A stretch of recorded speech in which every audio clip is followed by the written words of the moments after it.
Hello everyone, welcome to the session. आज हम discuss करने जा रहे हैं क्लास 7th की science, chapter number 5 acids, basis और सॉल्ट्स के बारे में। तो चलिए शुरू करते हैं डिस्कशन। हम अपनी रोजाना की जिंदगी में बहुत सारी चीजें यूज करते हैं, कुछ खाने के तौर पे जैसे सॉल्ट नमक, मीठे में शुगर हो गया, लेमन हो गया जो खट्टा है, आंवला हो गया, विनेगर हो गया जो सिरका होता है। तो ये सारी चीजें अलग अलग स्वाद की होती है। कुछ इनमें से स्वीट होती हैं यानी कि मीठी, कुछ सॉल्टी नमकीन होती हैं, कुछ बिटर होती हैं कड़वी, और कुछ होती हैं सार जिसका मतलब होता है खट्टी। और कुछ का कुछ अलग ही किस्म का टेस्ट होता है जिसमें मीठा भी होता है, खट्टा भी होता है। तो काफी सारी चीजें हम डिस्कस करेंगे आज की क्लास में। चलिए शुरू करते हैं कि कौन कौन सी चीजें आम किस टेस्ट की होती हैं। जैसे अगर मैं बात करूं, आप टेबल में देख सकते हैं शुगर, वो स्वीट होती है, मीठी होती है। नमक कॉमन सॉल्ट सॉल्टी होता है, नमकीन होता है। आंवला जो है वो सार होता है, खट्टा होता है। लेमन जूस भी सार होता है। बेकिंग पाउडर बिटर होता है, कड़वा होता है। विनेगर सार, ऑरेंज जूस सार, सार का मतलब खट्टा। जैगरी गुड़ स्वीट होता है। कर्ड दही भी सार होता है। टैमरिंड का मतलब होता है इमली, इसका जो टेस्ट होता है वो भी खट्टा होता है। और बिटर गॉर्ड होता है करेला, ये कड़वा होता है इसका टेस्ट। तो अब तक हमें पता चल गया कि कौन सी चीज का कैसा सा टेस्ट होता है। अब हम बात करते हैं एसिड्स और बेसिस के बारे में। अभी तक हमने काफी चीजें पढ़ी, जैसे आंवला, लेमन का, नींबू का जूस हो गया, सिरका हो गया, ऑरेंज जूस हो गया, टैमरिंड इमली हो गई, कर्ड हो गया। ये काफी सारी चीजें जो है ये सार होती हैं यानी कि खट्टी होती हैं, क्योंकि इनमें एसिड होता है। तो याद रखिए जो खट्टी चीजें हैं चटपटी टाइप, उनमें एसिड होता है। अब ये एसिड वर्ड कहां से आया? ये वर्ड एक लैटिन वर्ड से आया है जिसे हम आसिरे बोलते हैं, जिसका मतलब होता है खट्टा, सार। तो हमने ये जो सारी चीजें पढ़ी, आंवला, lemon juice, vinegar, orange juice, tamarind, इमली, इसमें नेचुरल तरीके से एसिड होता है, तो उसे हम नेचुरल एसिड बोलते हैं। अब उसमें कौन सा एसिड होता है वो याद करना बहुत जरूरी है। आप टेबल देख सकते हैं, आंवला के अंदर होता है एस्कॉर्बिक एसिड, लेमन और ऑरेंज के अंदर होता है सिट्रिक एसिड, जो खट्टे फ्रूट्स होते हैं उनमें सिट्रिक एसिड होता है।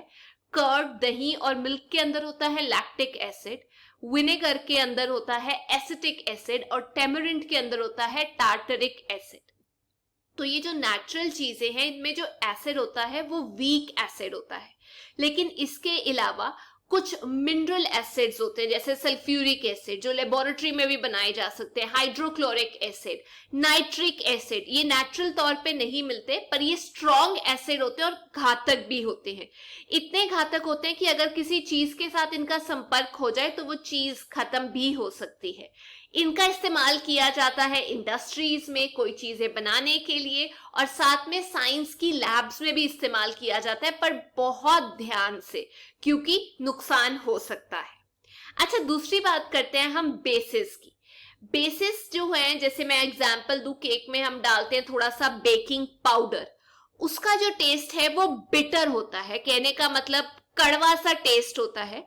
और उसका अगर आप सोल्यूशन यानी कि उसको पानी में डाल के अगर आप टच करो तो आपको सोपी सा लगता है, जैसे साबुन से हाथ धोते हुए लगता है।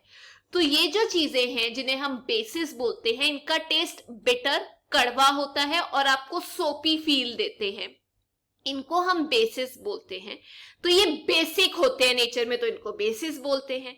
एग्जाम्पल के तौर पे बेकिंग पाउडर हो गया, लाइम वाटर हो गया। लाइम वाटर का मतलब होता है कैल्शियम हाइड्रोक्साइड, और ये उसका फॉर्मूला है CaOH ट्वाइस।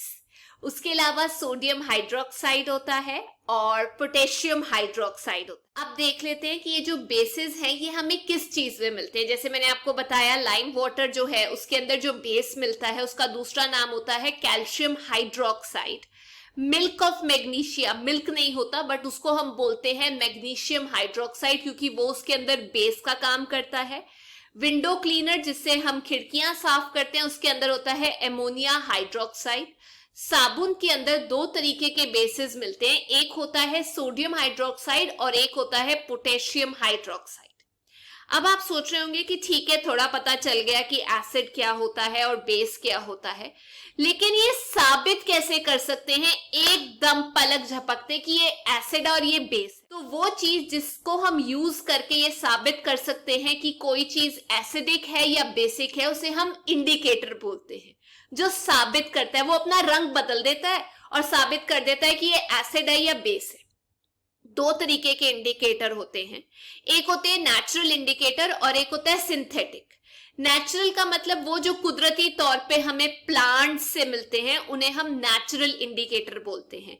जैसे हम यूज करते हैं लिटमस पेपर, हम यूज करते हैं टर्मरिक, हल्दी का इस्तेमाल करते हैं, चाइना रोज पेटल्स आप देख सकते हैं, गुलहद की जो पेटल्स हैं उसका इस्तेमाल करते हैं, रेड कैबेज के जो पत्ते से हमें सामान मिलता है उसका इस्तेमाल करते हैं, ये साबित करने के लिए कि कोई चीज एसिडिक है या बेसिक है। और अगर हम सिंथेटिक इंडिकेटर की बात करें, जो हम तैयार करते हैं, उन ऑर्गेनिक कंपाउंड्स को लेबोरेटरी में, लैब में तैयार किया जाता है, जैसे फिनोफ्थलीन या मिथाइल ऑरेंज का इस्तेमाल किया जाता है, जो हम बनाते हैं। तो अब एक ट्रिक है याद करने का। देखो, जब हम लिटमस पेपर का इस्तेमाल करते हैं, मैं आपको बताती हूँ वो किस किस रंग का होता है। तो ब्लू लिटमस पेपर, जो ब्लू रंग का होता है, उसको एसिड के अंदर अगर आप डालोगे तो उसका रंग लाल हो जाता है। वो एसिड की बोतल लाल रंग की होती है, उससे याद रखना कि वो अपना रंग लाल में कन्वर्ट कर देता है। लेकिन अगर लिटमस पेपर जो रेड कलर का है, अगर आप बेस में डालोगे तो उसका कलर बी से बेस, बी से ब्लू रंग का हो जाता है। ये इजी हो गया ट्रिक। एसिड में लाल रंग का और बेस में ब्लू रंग का, रेड से ब्लू, ब्लू से रेड। अगर हम फिनोफ्थलीन का इस्तेमाल करते हैं तो एसिड के अंदर वो अपना रंग नहीं बदलता, लेकिन अगर कोई बेस होता है वो पिंक कलर का हो जाता है अपना रंग बदल के। तो पहले हम डिस्कस कर लेते हैं कि ये नेचुरल इंडिकेटर्स कौन कौन से होते हैं। जैसे मैंने लिटमस की बात की आपको, तो ये जो लिटमस पेपर है, इसे हम लेते हैं या एक्सट्रैक्ट करते हैं लाइकन से। अब ये लाइकन क्या है, वो आपने देखा होगा, खड़े पानी के ऊपर हरे रंग का जो जम जाता है, फंजाई और एल्गी से बना होता है, उसका इस्तेमाल किया जाता है लिटमस पेपर बनाने के लिए। तो ये एक पर्पल कलर की डाई निकालता है, डाई हमें मिलती है इससे, और वो जो पर्पल कलर का लिटमस पेपर है वो चेंज हो जाता है रेड कलर में जब उसको एसिडिक सोल्यूशन में डाला जाए, और वो चेंज हो जाता है ब्लू कलर में जब उसको बेसिक सोल्यूशन में डाला जाए। तो बेसिक कॉन्सेप्ट आपको पता चल गया, पर्पल कलर के डाई से मिलता है, रेड डाल देता है अगर वो एसिड हो, और अपना ब्लू कलर कर लेता है अगर वो बेसिक सोल्यूशन हो। तो लिटमस पेपर की ना ऐसे करके आपको स्ट्रिप्स मिलती हैं, उनको हम लिटमस पेपर बोलते हैं। और अगर आपको वो सोल्यूशन मतलब लिक्विड फॉर्म में मिले तो उसे हम सोल्यूशन बोलते हैं लिटमस का, लिटमस सोल्यूशन। आमतौर पे पर्पल कलर में कम मिलती हैं इसकी स्ट्रिप्स, आपको या तो लाल रंग में मिलेंगी या फिर इसकी स्ट्रिप्स आपको ब्लू कलर में मिलेंगी। तो लाल रंग वाली बेस में डाल के देखना और ब्लू रंग वाली एसिड के अंदर डाल के जरूर देखना। तो अगर आप ये टेबल देखेंगे तो आपको दिखाई देगा कि अगर आपके पास लाइम वाटर है और उसके अंदर आप रेड लिटमस पेपर डाल रहे हैं तो वो ब्लू रंग का हो जाएगा, और ब्लू लिटमस पेपर पे कोई इफेक्ट नहीं होगा, कहने का मतलब वो एक बेस है।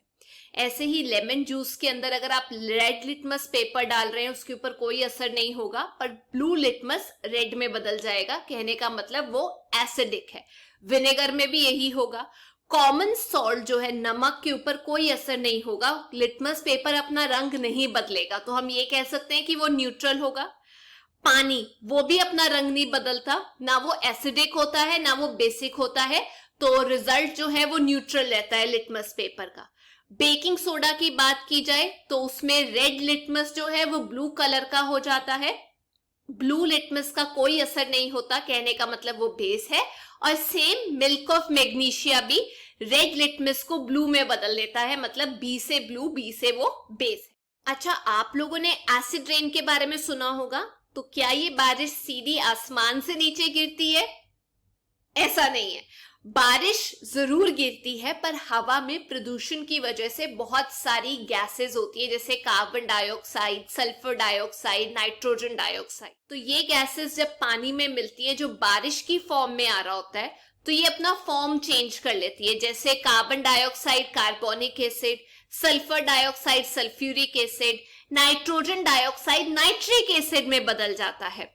तो ये चीजें जब बिल्डिंग्स के ऊपर, इमारतों के ऊपर गिरती है तो उसको खराब कर देती है, जानवरों को, प्लांट्स को, सबको खराब कर देती है। तो इसीलिए बोला जाता है प्रदूषण को थोड़ा कम कर दो। अब दूसरा जो नेचुरल इंडिकेटर है उसे हम बोलते हैं टर्मरिक, जिसको हम आम लैंग्वेज में बोलते हैं हल्दी। येलो कलर की होती है जो सब्जियों में भी डलती है। अब ये अपना रंग बदल के लाल रंग में चली जाती है, रेडिश ब्राउन कलर में, जब इसको बेसिक सोल्यूशन के अंदर डाला जाता है। तो आप ये सोचिए, जो साबुन है वो एक बेस होता है, और मान लीजिए आपकी व्हाइट शर्ट या किसी शर्ट के ऊपर हल्दी का दाग लग जाता है, तो जब उसके ऊपर साबुन रगड़ते हैं तो उसका जो कलर है वो चेंज हो जाता है, रेडिश ब्राउन में हो जाता है। कहने का मतलब ये साबित होता है कि टर्मरिक जो बेस है उसका रंग बदल के उसे रेडिश ब्राउन में बदल देती है। आप चाहें तो टर्मरिक पेपर खुद भी बना सकते हैं। एक पेपर के ऊपर थोड़ा सा टर्मरिक, हल्दी और पानी का पेस्ट डाल के आप क्या कर सकते हैं, उसको सूखने के लिए रख सकते हैं। फिर उसकी स्ट्रिप्स काट के आप टर्मरिक पेपर बना सकते हैं, जिससे आप ये साबित कर सकते हैं कि कोई चीज एसिडिक है या बेसिक। तीसरे नंबर पे हम यूज करते हैं चाइना रोज, जो कि एक इंडिकेटर है। उसको हम गुलहल का भी प्लांट बोलते हैं।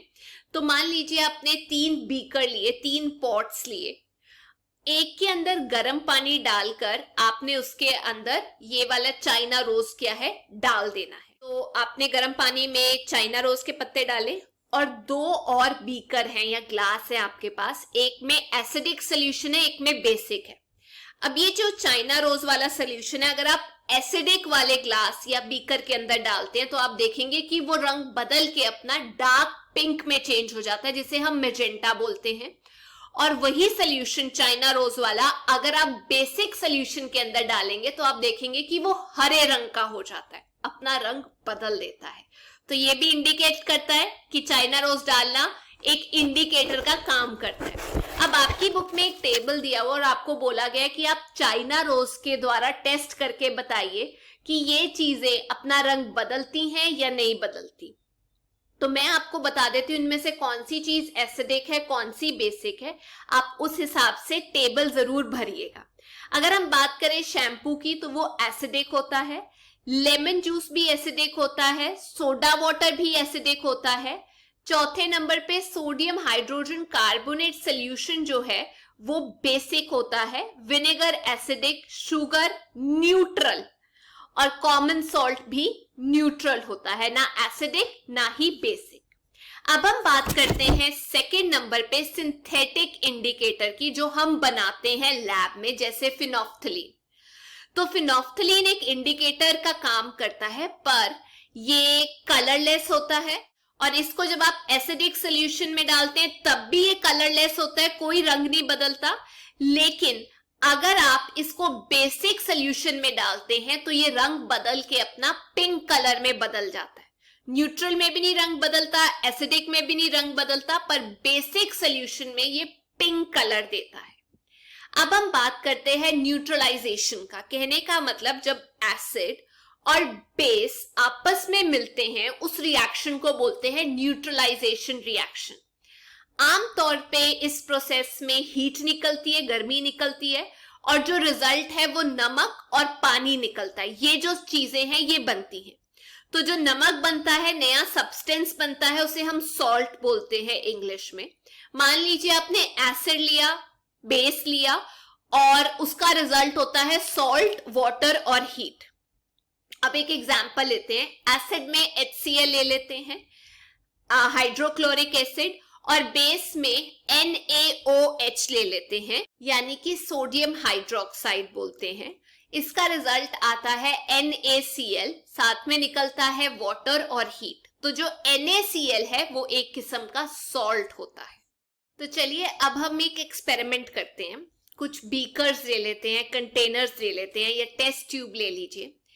एक बीकर के अंदर आप डाइल्यूटेड HCl डाल दीजिए और उसके अंदर थोड़ा सा ड्रॉप्स डाल दीजिए फिनोफ्थलीन सोल्यूशन का। अब फिनोफ्थलीन जो है जब आप उसको एसिड के अंदर डालते हैं तो वो अपना रंग नहीं बदलता, ना एसिड के अंदर ना न्यूट्रल सोल्यूशन के अंदर।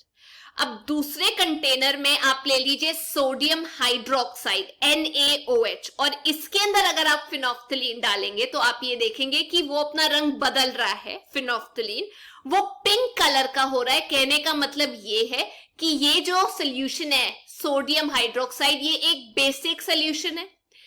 अब आपने ये बेसिक सोल्यूशन के अंदर NaOH के अंदर डालना है HCl, तो आपको पता है क्या होगा, रिजल्ट में आपके पास सॉल्ट निकलेगा, एसिड और बेस मिल गए, साथ में वाटर और हीट रिलीज होगी। अब हम फटाफट एक बार रिवाइज कर लेते हैं कि क्या क्या प्रॉपर्टीज होती हैं एसिड्स की, बेसिस की और सॉल्ट्स। देखिए एसिड्स की बात करें तो इनका जो टेस्ट होता है वो सार होता है, कहने का मतलब खट्टे होते हैं। ब्लू लिटमस को ये रेड में चेंज कर देते हैं, और ये फिनोफ्थलीन के सोल्यूशन में कोई बदलाव नहीं आता। अगर इसके अंदर फिनोफ्थलीन डालते हैं तो वो अपना चेंज नहीं करता कलर।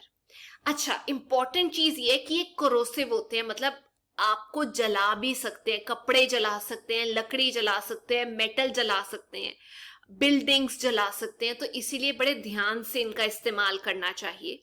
और पांचवी चीज ये कि अगर एसिड को बेस के साथ मिलाया जाए तो सॉल्ट निकलता है सोल्यूशन में, वाटर निकलता है और हीट निकलती है। वैसे ही हम बात कर लेते हैं बेसिस की।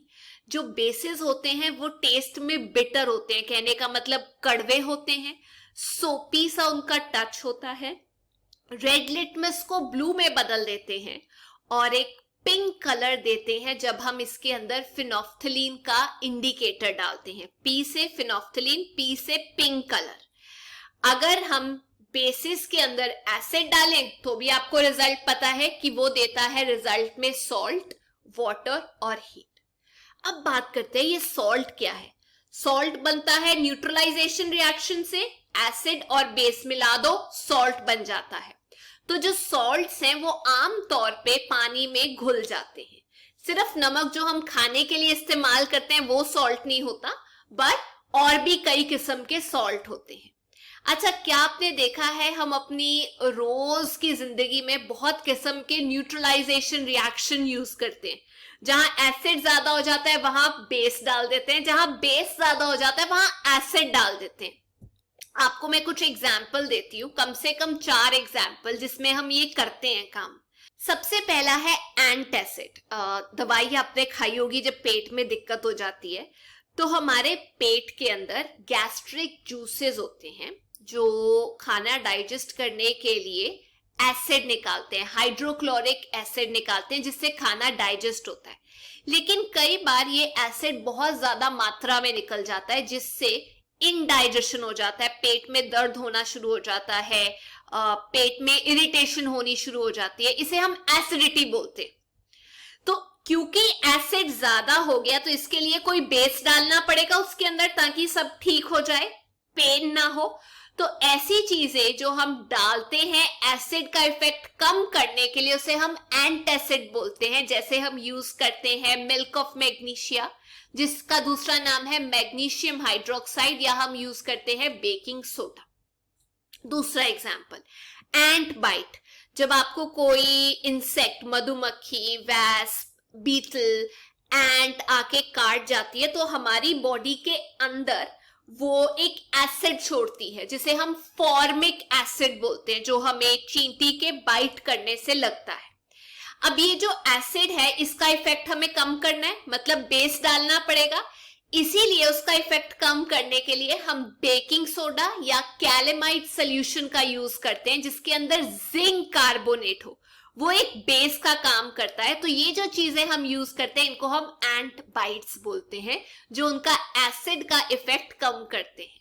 अच्छा, तीसरी चीज, सॉइल के अंदर कई बार क्या होता है, कुछ पदार्थ होते हैं जो उसको एसिडिक बनाते हैं, कुछ होते हैं जो उसको बेसिक बनाते हैं। कई बार जब हम बहुत सारा फर्टिलाइजर डाल देते हैं तो उसकी वजह से जो सॉइल है वो एसिडिक हो जाती है। अब प्रॉपर ग्रोथ करने के लिए प्लांट के उसको एक न्यूट्रल सोल्यूशन चाहिए सॉइल में, ना ज्यादा एसिडिक ना ज्यादा बेसिक। तो सॉइल को टेस्ट किया जाता है, अगर ज्यादा एसिडिक निकले तो उसके अंदर हम क्विक लाइम, जिसको हम कैल्शियम ऑक्साइड बोलते हैं, या स्लेक्ड लाइम, जिसको हम कैल्शियम हाइड्रोक्साइड बोलते हैं, वो डाल देते हैं ताकि इफेक्ट न्यूट्रलाइज हो जाए। और अगर सॉइल के अंदर बहुत ज्यादा बेसिक कंटेंट है, बेस है, तो हम ये कह सकते हैं कि हम उसके अंदर ऑर्गेनिक मैटर डाल देते हैं जो एसिड छोड़ता है और न्यूट्रलाइज कर देता है सॉइल को। अब ये ऑर्गेनिक मैटर क्या होता है? वो जो डेड डिकेड प्लांट्स होते हैं, सूखे खाद आप बोल सकते हो, वो आप डाल देते हो, एक तरीके का डिकेड मैटर। अच्छा, चौथा एग्जाम्पल देती हूँ। जब हमारा इंडस्ट्री से वेस्ट निकलता है, फैक्ट्री से वेस्ट निकलता है, वो ज्यादातर एसिडिक होता है, तो उसको पानी में फेंकने से पहले, ताकि एक्वेटिक लाइफ, जो पानी के अंदर जीव जंतु हैं, वो खराब ना हो, मरे ना, इसलिए जरूरी है कि एसिड को न्यूट्रलाइज किया जाए। तो इसीलिए उस वेस्ट को सूटेबल बेस के साथ मिलाया जाता है ताकि न्यूट्रलाइज किया जा सके और इन्वायरमेंट को नुकसान ना हो। तो ये थी आज की क्लास। पर जाने से पहले मैं आप लोगों से 2 क्वेश्चंस पूछना चाहती हूँ। सबसे पहला, एसिडिक सॉल्यूशन में कौन सा लिटमस पेपर कौन से कलर में बदलता है? और दूसरा क्वेश्चन, आपको 2 कोई भी इंडिकेटर्स के नाम बताने जो हम यूज करते हैं। तो ये थी आज की क्लास। अगर आपको वीडियो अच्छा लगा, please make sure you like, share and subscribe. Till then, take care, bye bye.